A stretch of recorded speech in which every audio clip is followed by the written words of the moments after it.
I was in the English army, you know. 2 tours in Iraq, 1 in Afghanistan. My mum absolutely hated the life I chose, and I really can't blame her. But you know what? The messed up part is that the biggest horror I've ever experienced wasn't in one of those crappy eastern places. No. It was in the very center of European civilization. London. After I finished my 3rd tour, I was awarded by the army. Apparently, surviving fighting Taliban in the mountains is reason enough to be honored. They offered me a spot in the Queen's Guard. I'm not sure how much you know about that, but in England, it's a pretty big deal. And I hated it. I was permanently stationed at home, and as a reward for my bravery, I was now standing in front of buildings motionless, while annoying Chinese tourists tried to make me laugh. I wanted out, but the honor of the position, combined with my mother's happiness that the biggest danger I could ever face would be an Asian tourist, I had no choice but to do it. Only if I knew I'd be safer in some cave in Kabul. So I was stationed to work at the Tower of London a few shifts a week. Shifts were usually 2 to 3 hours long, depending on how many people worked that day. Gotta tell you, that job gets old quickly. Drunk people who try to mess with you, along with annoying tourists who think they're the first ones ever to try to make you laugh. You just want out of your own skin. But it was a job, and it paid, so I shut up and did it. Now, this one day in 2012 started boring as any other day. I had a few French guys trying to mess with me. God, they're the worst. But you can't do anything unless they threaten you. And then I had a group of drunk Russian chicks, which wasn't so bad. The heat was just starting to melt that hat into my skull when a huge group of tourists showed up. Some sort of a guided tour, I assumed. They all did their standard spiel, pictures, funny faces, jokes, etc. They all had their cameras out, and they all wore the same t-shirts, some Big Ben tour nonsense. All but one. I noticed her standing in the back, just staring at me. She was a good-looking woman, probably early 40s, really dark long hair and somewhat pale, which made me think she was English. She did seem to be part of the tour as she stood with all the others. After the group finally took enough pictures and realized I wasn't going to laugh, they started moving on. Except the pale woman, who stayed and kept watching me. Now, I've seen my fair share of people doing all kinds of stupid stuff to get a reaction out of me, but this was a new one. Not only that, this lady was committed. 2 hours and hundreds of tourists later, she still stood in the very same spot, just staring at me. The day got pretty hot and there was no way she was comfortable, but I kid you not, she was calmer than I was. She wasn't smiling, which was strange because I assumed she was trying to make me react. About 30 minutes later, when the crowd around me slowly died out, she took a slow step towards me. Then another one. Here we go, joke incoming, I thought, as she took her sweet time walking up closer. She stopped about 2 feet away from me. She was looking straight into my eyes. She tilted her head to the left, then to the right, which I assumed was her attempt at making me laugh. Then I realized this woman wasn't here to joke around. Still standing at 2 feet away, she started leaning towards me. There was something just so messed up about her mannerisms that made me extremely uneasy. She never lost her eye contact with me. She kept leaning towards me while her feet never moved. Her face stopped just short of touching mine, and her position seemed unnatural at that point. Her head started slowly shaking, like when you get out of a pool or a shower and are freezing, you know? And then she scared the hell out of me. I've had people scream in my face, I even had a moron try to fight me, but what she did was by far the worst. She opened her mouth as if she were about to let the loudest scream out at me, but nothing came. Nothing. She just stood there, leaned at an unnatural angle, inches from my face, letting a silent scream or whatever that was out of her wide-open mouth, and the speed of her shaking increased. Now, I'm not going to lie. Even though it was really hot that day, I started feeling cold, and goosebumps ran under my uniform. I finally got myself together and started marching away from her. We were allowed to do a 10-step march occasionally. When I got to the end of one way, I stopped and closed my eyes. I just wanted her to be gone when I turned round. As I made a 180-degree turn, I instantly froze. She was right in front of me, leaned all the way to my face, mouth open even wider, head now shaking uncontrollably. I was so taken aback, I was unable to react. Noise, screaming, and other stuff I can deal with, but this silent, creepy behavior was honestly intimidating me. "Make way for the Queen's Guard!" I yelled. We are allowed to say that when someone is in our way. She didn't react, but she did lean farther to about an inch from my face. "Make way for the Queen's Guard!" I yelled even louder, hoping my voice wouldn't break. She had absolutely zero regard for my orders. Unwilling to deal with this any longer, I stepped back and pointed my bayonet at her. That was our last resort for annoying tourists. She immediately closed her mouth and leaned back into a normal human position. I wasn't going to wait for her to do whatever she was about to do, so I started marching around her. When I got back to my post, I turned round and stood still. I couldn't see her in the corner of my eye, which gave me a huge relief. Jesus, this job, I thought to myself. I'm gonna have to look into... 10, 9, 8. Someone whispered in my right ear. It must be her. She was behind me. 10, 9, 8. Whispers came from my left side. Goosebumps were at an all-time erect now. Hilarious, isn't it? Combat vet killed more people than he'd ever want to admit, is now scared to death of some crazy tourist lady. 10, 9, 8, 10, 9, 8, 10, 9, 8. She sped up her whispering, then walked in front of me. 10, 9, 8, 10, 9, 8. She was now whispering incredibly fast. Actually, whispering doesn't describe it properly. It was like yelling, but in a whisper tone, if that makes any sense. It was surreal. She leaned toward my face again, whispering those numbers frantically. I was about to break my orders. I couldn't take it anymore. There was something so messed up about this woman, and I couldn't deal with it. "Ma'am," I spoke, in a voice of a complete and utter coward. "Ma'am, will you please step..." And then, a huge group of loud tourists ran up to us. The crazy woman leaned back, still looking at me. She whispered, 10, 9, 8, one more time, while never losing eye contact. Then she walked away, as slowly as she moved around me. It was so strange watching her slowly disappear into the crowd. All that was left was a strange feeling of something unnatural. That and a group of life-saving Asian tourists. Never thought I'd be so happy to see a Nikon-snapping Chinese guy. After my shift was done, I went into our base and told the story to a couple of guys. They all had some experiences with creepy people, but never on this level. When our shift commander came, the guys jokingly told him how I was abused on duty. He wanted some laughs, so he asked for the full story. But when I started telling what happened, he quickly lost his smile. Stop, he said. "Did you talk to her?" "Sir?" I asked, intrigued. "Son, did you or did you not speak to this woman?" I wasn't going to lose my weekly pay over breaking that stupid no-talking rule, so I lied. "Of course not, sir." He seemed to calm down. "Good, and if she ever comes back, never talk back, understood? And that goes for all of you." The joking atmosphere quickly died out in the break room. I was puzzled, but I was even more tired, so I decided to go home and sleep instead of worrying about crazy tourists. The next few shifts went by as boring as they were supposed to be. The woman was nowhere to be seen, and since my girlfriend was about to visit me all the way from the Netherlands, I forgot about the incident.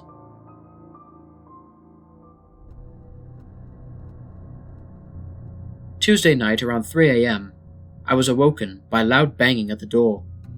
For some strange reason, the first thought that crossed my mind was that crazy woman from a week ago. "Babe, would you mind peeping through the hole to see who it is?" I lazily mumbled as I gently pushed my girlfriend. She was dead asleep. I swear, nothing could wake her up. Semi-conscious, I stumbled through the hallway and to the door.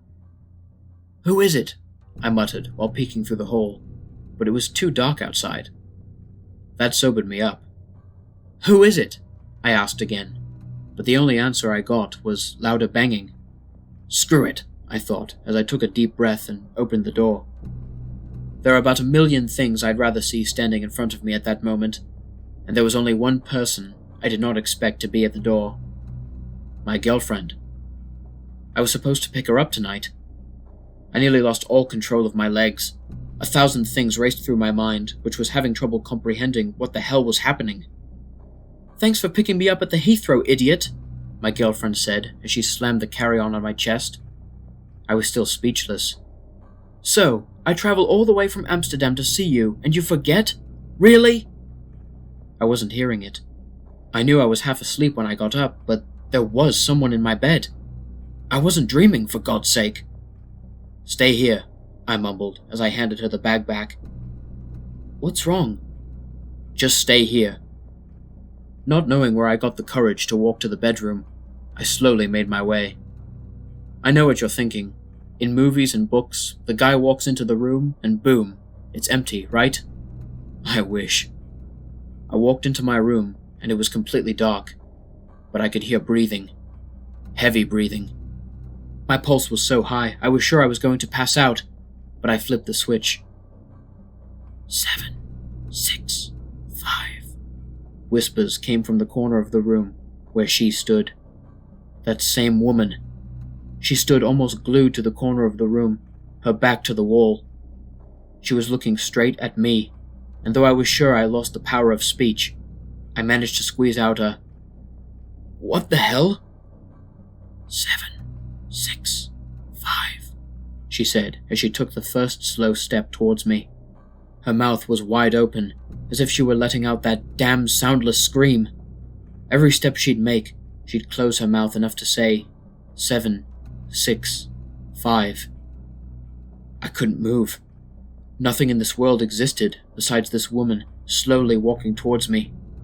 What a creepy and unsettling feeling. Like, I wasn't physically afraid of her, right? I knew I could take her down, and I was ready to. But this kind of fear was something foreign to me. It seemed like I was afraid for my, I don't know, soul. You know what I mean? I knew she couldn't hurt me physically, but I was still scared.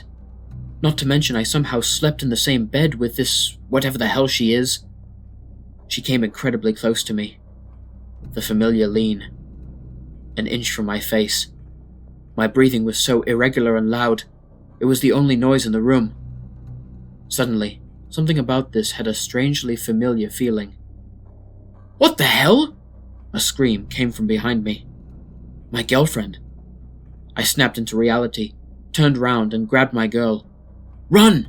I yelled as we escaped the room. We ran to the kitchen, where I grabbed one of those, as seen on TV, steel-cutting knives. My girlfriend was just silently weeping at my side, unable to even ask questions. I could hear footsteps. First, I saw her shadow. Then I saw her calmly walking through the hallway. Her mouth was so unnaturally wide open, and she wasn't looking at me anymore. She was looking at the ceiling as she slowly made her way to the door. Her head was shaking very fast.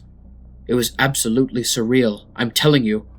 I mean, just imagine, this woman who creeped you out a week ago is now walking through your place at 3 a.m, staring at the ceiling with her mouth impossibly wide open. Not to mention you slept next to her for who knows how long. When she finally walked out, I ran to the door and slammed it. My girlfriend was still unable to speak. When we got ourselves together, I was afraid she'd think I cheated on her with this woman. But she didn't. She saw that horror walk through the hallway, and she knew something was wrong. I was terrified, but I didn't let it show. The scariest part of everything was that I had a job that required me to stand still and not react to my surroundings. I told my girlfriend about my experience with this woman, but I didn't mention the 10, 9, 8, 7, 6, 5 whispers. I didn't want to scare her any further. Because what could those whispers be, if not a countdown? I was hesitant to call the police after that crazy whatever she was left my apartment, but my girlfriend wouldn't have it. The police were at our place in about 20 minutes. They took our statements, the woman's description, and told us to immediately call should anything else happen. But my mind was set on something else. My commander. He told me not to talk to her, and I did. And now I'm waking up in bed with her. And how the hell did she even get into my flat? So many thoughts. The next day, I went to my commander's office. "Sir," I said very carefully, "you need to understand that losing this job, no matter how crappy it was, definitely was not on my to-do list. Sir, we need to talk." He looked up at me from his desk, and I swear to you, he already knew. His face lost all emotion. He didn't even ask what was happening. "Sit," he said as he leaned back in his chair. "Sir, I was having a hard time confessing to breaking the rules of the guard." "You spoke to her. You responded," he said as he leaned towards me. "Didn't you?" "Well, I just asked her to move, that's all." "No, not the Queen's Guard command. Did you say anything else to her?" "I did. If you remember, besides me yelling, 'Make way for the Queen's Guard,' I did say, 'Ma'am, will you please—' Damn it, son!" This was the first time I heard my commander curse. "Sir, who is this woman?" "I'm going to file for your immediate removal from the guard." He brushed me off as he opened his desk to look for something. "Sir?" I asked, not believing I was about to lose my job. "Don't worry, I'll find you something else to do, but your days in the guard are over. Expect the transfer within a week." "Sir, but I was just—" "That's all, son. You can leave now," he said, not even looking at me. I was pissed, but then again, if I was going to keep the paycheck without having to stand in the street and deal with tourists and crazy creatures, I was fine. The new schedule came out, and what do you know? I was only scheduled to work one shift that week. That was really handy, because I was supposed to babysit my 7-year-old niece visiting from Birmingham, and I had already planned out the whole weekend with her. Thursday came with no further incidents with the mouth-wide-open woman. My girlfriend had finally calmed down. She left back to Amsterdam that morning, and in a good mood. Life was getting back on track. My shift that day was 6 to 10 p.m. in front of St. James Palace. There are usually 2 of us working there, but for some reason, I was scheduled to work alone from 9 to 10. Here's how the spot where I worked looks. The little wooden post is where we'd stand in case of a storm. "Okay, buddy, hang in there, almost done," my fellow guard said at 9:02 p.m. as he marched back inside. "One more hour. One last hour of this job, and I'm free. God, it feels good," I thought as I stood still in front of my post. The night was unusually quiet, but it was starting to rain, so I guess it was to be expected. 9:30 p.m. Still light rain, still boring as ever. Almost there. 9:45 p.m. The rain was picking up, so I decided to spend my last few minutes in the post. I turned around. I shouldn't have. There she was. If I were a writer, I'd use all these descriptive tools to paint a picture of how horrifying that woman looked that night. Let me tell you, this was the single most terrifying thing I've ever seen, and I've seen a child getting killed by a landmine. The woman was standing at the door of the post. She wore a white dress that was nearly shining in the dark. But her face... oh, her face. She wasn't looking at me, which somehow made it even worse. She was looking at the sky, or whatever the hell was up there, and her eyes went so far up, I could only see the bottom of her pupils. Her mouth was open so widely, I was now nearly sure it wasn't possible for a human to do this. There is something surreal about standing in front of someone who doesn't act rationally. Like, if you're getting mugged, you know they want your money. If you're getting shot at, you know they want to kill you. But the true mental horror is in not knowing what the hell she wanted from me. 9:49. Okay, 11 minutes of this, and I can finally... She took a step towards me. Then another. At about 2 feet from me, she stopped. She started leaning. That horrid lean. Her face stopped just short of mine. At first, her head started shaking slowly, but started to move increasingly fast. It was a small kind of shaking. As I said before, kind of like when you get out of a shower into an air-conditioned room and start shaking. The pupils were so high up, I could barely see them. Her head was now trembling so fast I was wondering how it was possible. And that mouth, man. That mouth was so unnaturally, unhumanely open. I swear I saw the corners of her lips starting to bleed because her skin wasn't able to support the opening. No sound. The street was silent, probably the most silent I've ever seen it. And the worst part is, it was nighttime. I know I do this a lot, but just imagine it one more time. You're standing motionlessly in the middle of the street, and there is this bleeding, wide-open mouth woman an inch from your face, doing whatever the hell she's doing, and not a soul in sight, and no sound whatsoever. 9:54 p.m. Come the hell on! And then, as if she heard my thought, her pupils dropped back and looked straight at me. I nearly jumped back. She closed her mouth, and I can't believe I'm saying this, but I'd rather she kept it open.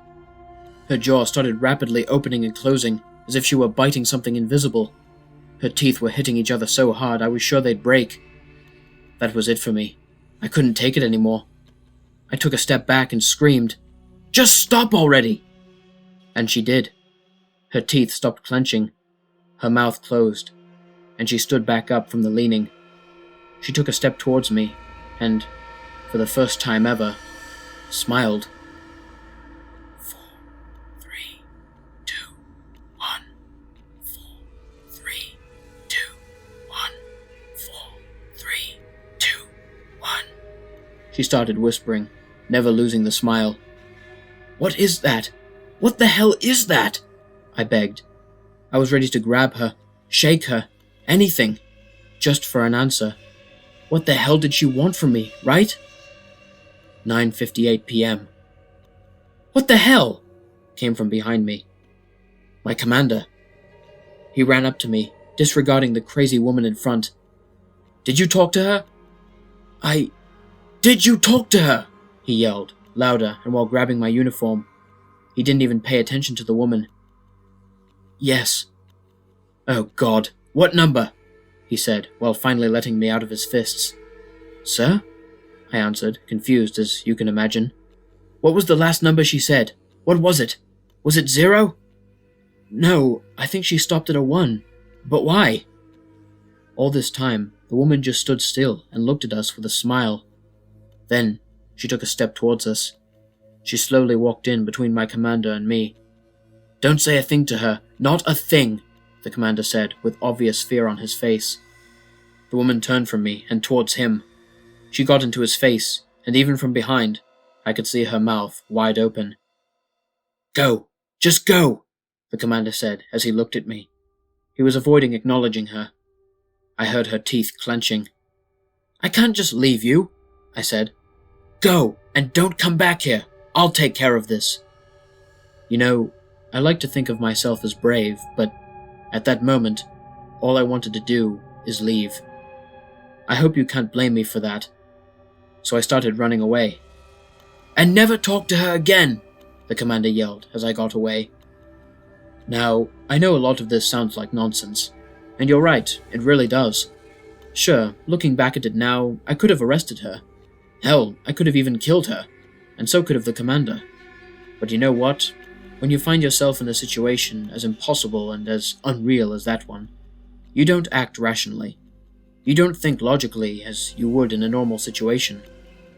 I went home, took a cold shower, after making sure my doors were locked, and I collapsed on the bed. In the morning, I texted my shift buddy to see if the commander was okay, and his, "Yeah, why wouldn't he be?" text back meant he made it. That's all I needed to know. I was out of that life.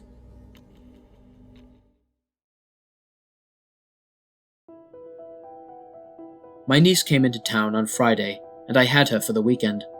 Running around a 7-year-old would make you lose your mind, let alone leave time to think about some crazy woman harassing you. Besides, I was done with that job.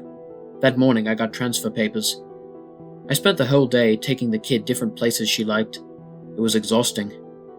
Saturday morning, I made us some breakfast as we watched cartoons for the good part of it. Then we put in a Catwoman movie, and my niece dressed up as her. She loved her for some reason. The movie was complete trash. I guess I wasn't used to having to take care of kids, because I fell asleep on the couch, already exhausted. My niece woke me up. "Uki," she said. That's what she calls me. "Uki, let's play." She was holding my old pair of walkie-talkies. I used to love those as a kid, so I couldn't say no to her. "Sure, let's see if these old things work.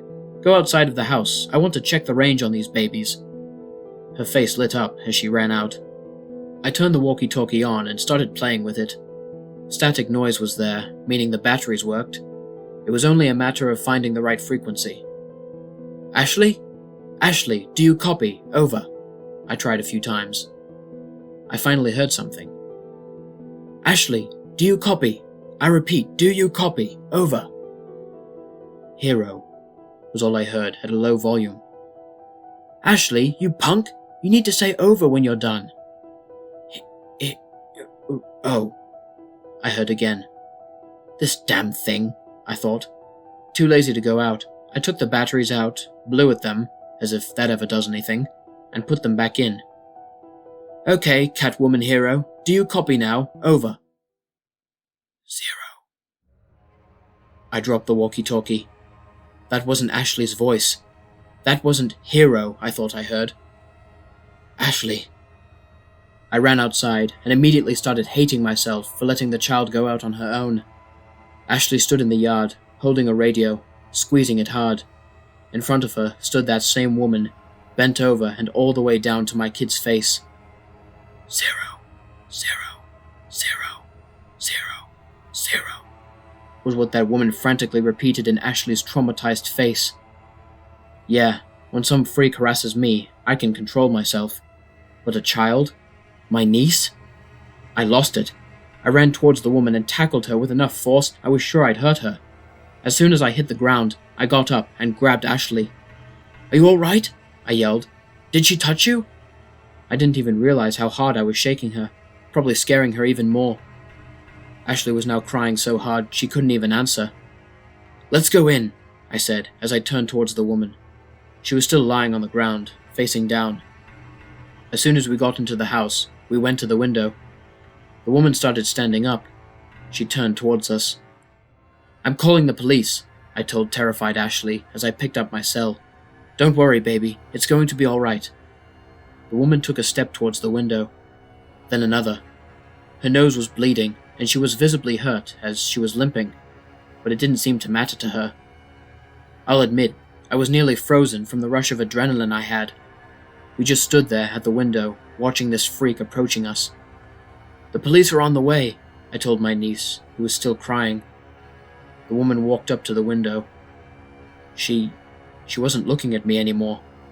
She leaned towards Ashley's face. The poor little thing grabbed my hand and was squeezing it way too hard for a 7-year-old. That thing, monster, woman, whatever she was, leaned all the way to the window. Only a piece of glass was separating her from Ashley. As I was about to take my niece into another room, far from this thing, the woman opened her mouth, but immediately closed it into a smile. Then again. It was impossibly strange. As she'd open her mouth, her pupils would shoot up towards the back of her head, only to immediately come back, followed with a smile.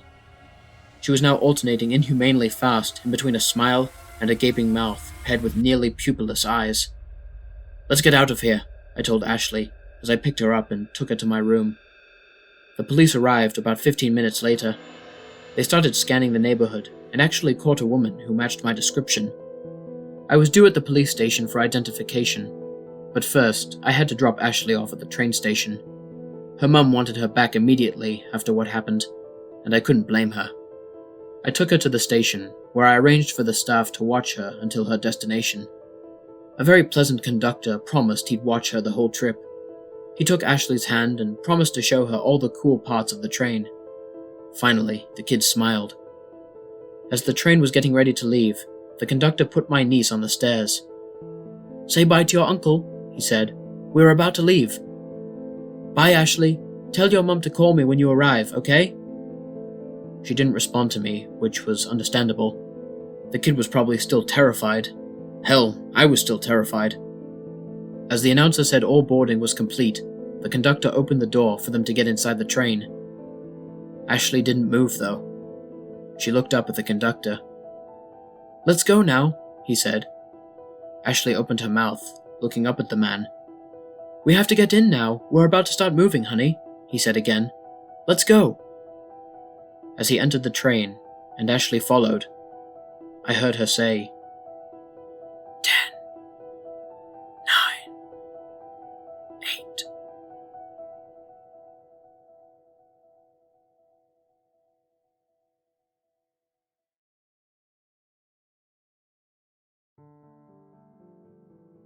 What's up, everybody? This is the Lone Wolf here. Thank you so much for listening. I hope you guys enjoyed my narration of The Queen's Guard. If you're new to my channel, please consider liking, sharing, and subscribing if you enjoyed the story. Turn on the bell for notifications and join the Lone Wolf Pack. If any of you guys have a personal story or recommendation for me, or you just want to talk, there will be a link to my email, Twitter, Discord server, and Instagram in the description. There will also be links in the description for all of the music artists that I used in this video, along with each individual track that I used for those of you interested in the music. And last but certainly not least, if any of you guys have any ideas or tips for me to make my videos even better, please leave me a comment or send me a direct message. Until next time, stay spooky. And remember, the hunt begins when the moon is full. See you soon.